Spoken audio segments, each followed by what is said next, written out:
In this podcast, we're going to take a look at what happens when the number of your setup equations is not necessarily the same as the number of your unknowns. So let's get right into the problem. A casting company produces 3 different bronze sculptures. Each week, the plant has only 350 labor hours available for casting and 150 hours available for finishing. Sculpture A needs 30 hours to cast and 10 hours for finishing. Sculpture B requires 10 hours for casting, 10 for finishing, and Sculpture C requires 10 for casting and 30 hours for finishing. If all labor hours are to be used, how many sculptures of each type will be produced each week? The key in all of the word problems you'll be setting up is that question. What is it that they're asking you to find? It's from there that you'll find out how many variables you need, and you'll be able to name and define those variables. How many sculptures of each type? Let X be the number of type A sculptures. Y be the number of type B sculptures. How many sculptures of each type? That's what they want to know. That's what you let your variable be. We have 3 types: type A, type B, and type C sculptures. So that is how we're going to define our X, Y, and Z. So if X is 3, that means we're going to make 3 of these A type sculptures. Now, the next thing I notice about the problem is just how many facts are thrown out. There's so many numbers.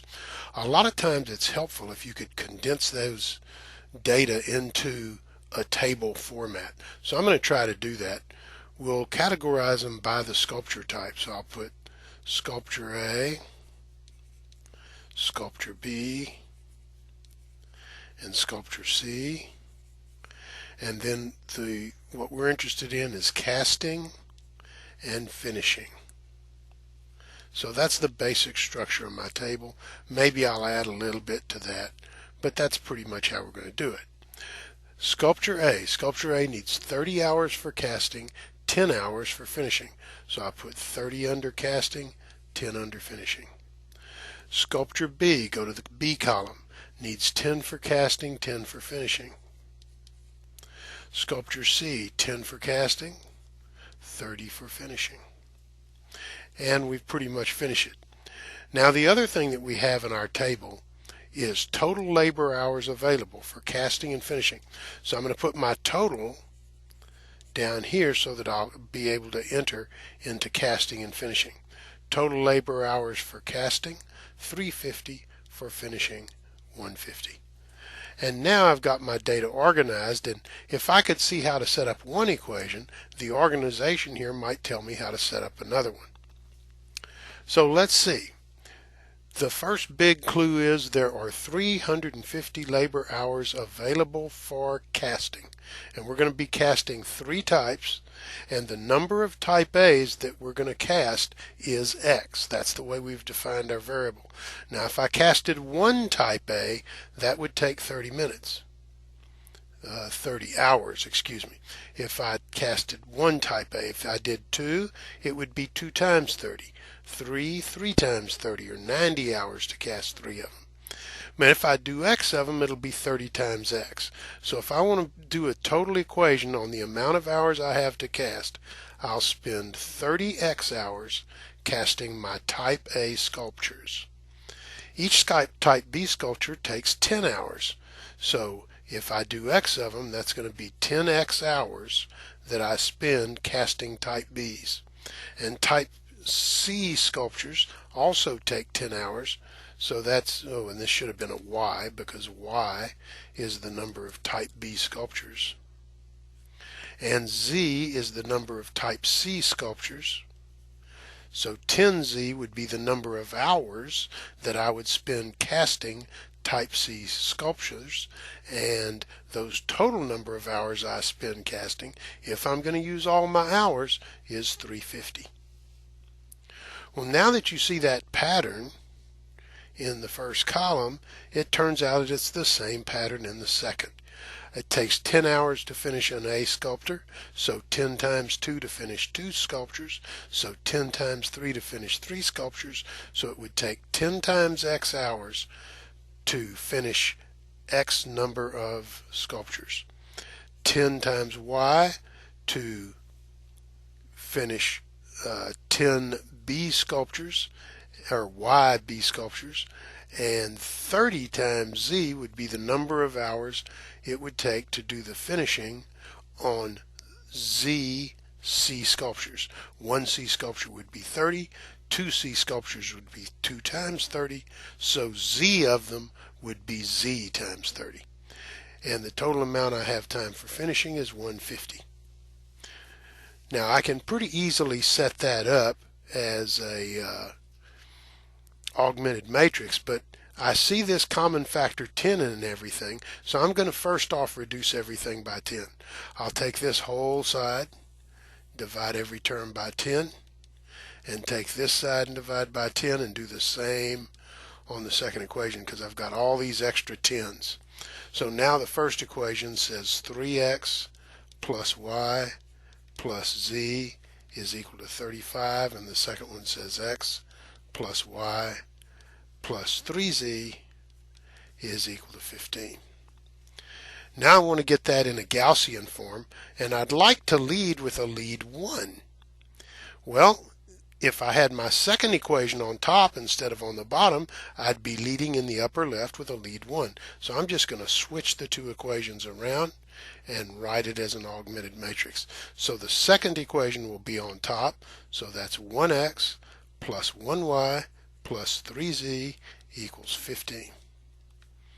The second equation then will be on the bottom, 3x plus 1y plus 1z equals 35.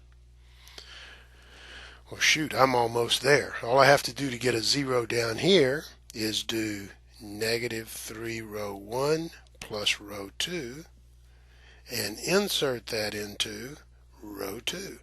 So negative 3 times 1 is negative 3 plus 3 is 0. Negative 3 times 1 is negative 3 plus 1 is negative 2. Negative 3 times 3 is negative 9 plus 1 is negative 8. And negative 3 times 15 is negative 45 plus 35 is negative 10. I didn't do anything to the first row, so I just copy it down.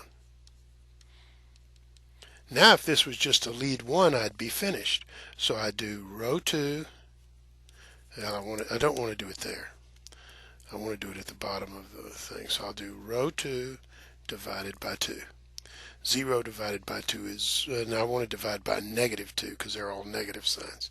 So row 2 divided by negative 2. 0 divided by negative 2, 0. Negative 2 divided by negative 2, 1. Negative 8 divided by negative 2, 4. Negative 10 divided by negative 2, 5. And I didn't do anything to the first row again. And there's my final matrix. Now what do those two equations say? I'm going to go ahead and write them up here at the top. The first equation says, well, first off, you see, there's more variables than equations. So what I'm going to need here is a parametric solution to this system. And I'm going to start off by letting z, my last variable, be the parameter t. T is going to be my parameter, the thing I can let take on any value. So the last equation then says y plus 4z, which means 4t, is equal to 5. So we get that y is 5 minus 4t.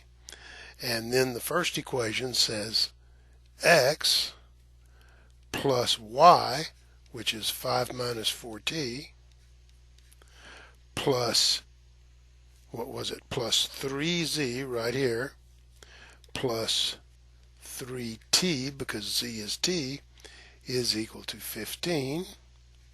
So let's see what we can do with that. We have x plus 5, and then minus 4t plus 3t is minus t equals 15. If I take the t and the 5 to the other side, I get x equals t plus 10.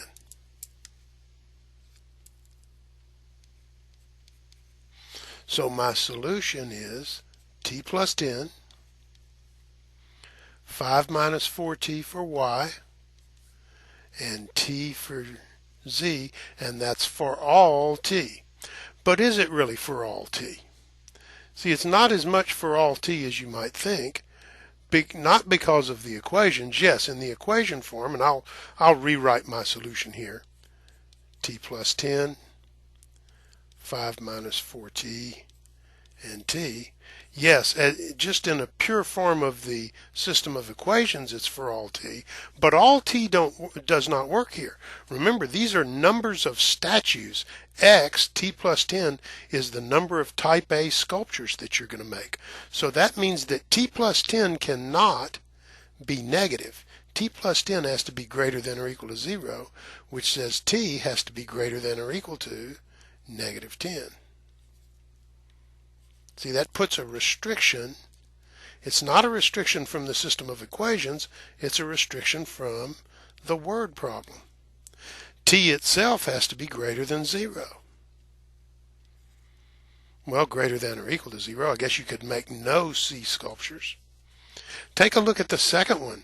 This is your number your number y, which is your number of type B sculptures, and it says that that's 5 minus 4t. Well, if that's the number of class B sculptures, then 5 minus 4t has to be greater than or equal to 0, which means 5 has to be greater than or equal to 4t. Now wait a minute here. That puts a pretty severe limit on t, doesn't it? T could be 0, 5 is greater than 0. T couldn't be negative. You can't make negative sculptures. And t is a number of sculptures, so it has to be greater than or equal to 0. And if t just went to 2, 5 isn't bigger than 8, so this restricts you to t equals 0 or t equal 1. Well, let's go through and see what the solution would be if t was 0. We would have t plus 10. 5 minus 4t is 5 minus 4 times 0, and 0. So one way to solve this would be to make 10 type A sculptures, 5 type B sculptures, and no type C sculptures. And then there's only one other way to do it, because we've restricted t to either be 0 or 1. If t is 1, we could make 11 type A sculptures, 1 type B sculpture, and 1 type C sculpture, again from that ordered triple with t equal 1. So these are actually the only 2 production patterns that this company can have that would use up all of its labor hours. They either have to make 10 type A's and 5 type B's and no type C's, or 11 A's, 1 B, and 1 C. There's no other way they can use all their production hours. So there's an example of when we first solve the equation, we get infinitely many solutions, but the words in the problem restrict us to just 2 out of all that infinity of answers. So these are the only 2 production quotas that they could use and use all of their labor hours, and that completes the next word problem or the present word problem podcast.